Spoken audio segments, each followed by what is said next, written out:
आप सभी को मेरा प्रणाम। मैं सिद्धांत बडोनी और कविताओं की इस श्रृंखला में यहाँ मेरी एक नई कविता है जिसका शीर्षक है देखो सरिता बह। तो ये कविता जो है तो ये नदी पे है और ये नदी की कहानी है जो नदी हमसे कहना चाहती है। तो इस कविता को रिकॉर्ड करने के लिए मैंने सोचा क्यों ना नदी के किनारे बैठा जाए, यहाँ नदी के समीप बैठा जाए। इसलिए मैं अपने गांव की नदी है हमारी हिमल नदी, उसके हम यहाँ आए हैं, उसके आश्रय में आए हैं। तो शीर्षक है देखो सरिता बह रही। तो जो ये आपको मैं एक चीज़ ये बता दूं कि जो ये पहली लाइन है, पहली पंक्ति है इस कविता की, देखो सरिता बह रही अपने वेग से मानो कुछ कह रही। तो जो ये पहली पंक्ति है ये तो खैर मैंने लिखी है, लेकिन जो उसके बाद जो बोलेगी वो नदी बोलेगी। आप अगर इस कविता को सुने तो इस भाव से सुने कि ये नदी कह रही है हमसे।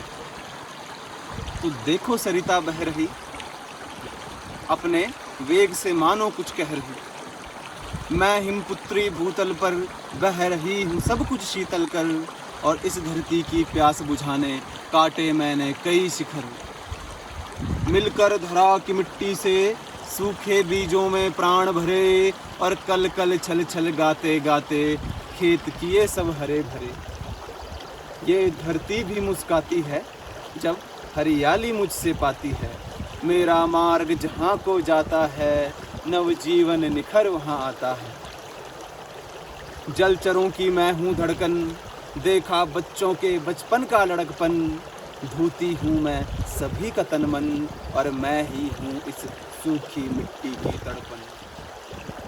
विकराल रूप जब लेती हूँ प्रलय द्वार खोल देती हूँ, और उठती घमंड की लहरों को खंड खंड कर देती हूँ। अब घमंड की लहरें किसकी हैं? हम लोगों की। जो हमारे अंदर आ जाता है ना कि हमने ये कर दिया, बांध बना दिए, बड़े बड़े विकास कर लिया। तो आपने देखा होगा जब नदी अपना विकराल रूप लेती है तो किस प्रकार से जो हमारे बिल्डिंगें, इमारतें, बड़ी बड़ी बड़े बड़े हमारी सड़कें, बांधे किस प्रकार से ढह जाते हैं, पत्तों की तरह उड़ जाते हैं। तो उठती घमंड की लहरों को खंड खंड कर देती हूँ।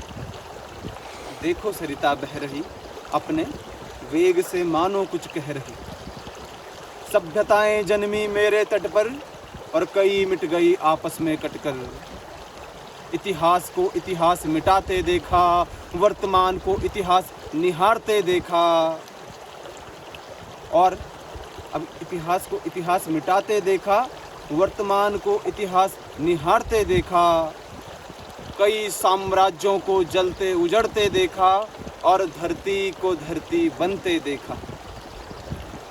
मैं बहती रही, परंतु मैं बहती रही नवजीवन लेकर, और सभ्यताएं नई बसाकर। परंतु अब धारा मानो उल्टी बह रही, अब केवल हूँ मैं सह रही। क्योंकि आंगन में मेरे कचरे की आंधी है आई, और अंतस्थल पर मेरे उद्योगों ने रसायनों की बौछारें गिराई।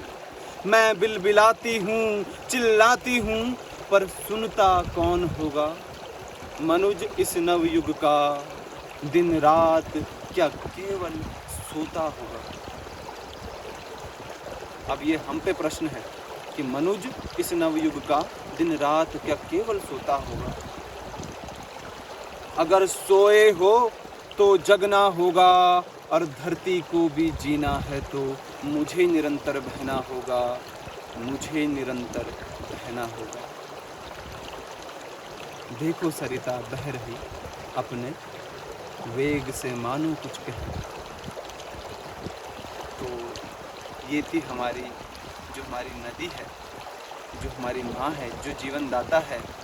कई जीव जंतु, पशु पक्षी इसके कारण पलते हैं, इसके संरक्षण में रहते हैं। तो ये नदी हमसे कह रही है।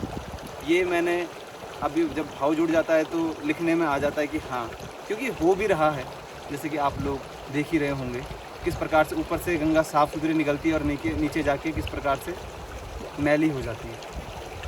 इतने नाले, इतने गटर, इतने जो रसायन तो आप सभी से मेरा जो निवेदन है कि अगर आपको ये कविता अच्छी लगे तो इसको साझा करें अपने मित्रों के साथ, अपने परिवार वालों के संग इसको साझा करें। तो हर हर गंगे, हर हर महादेव। जय श्री कृष्ण।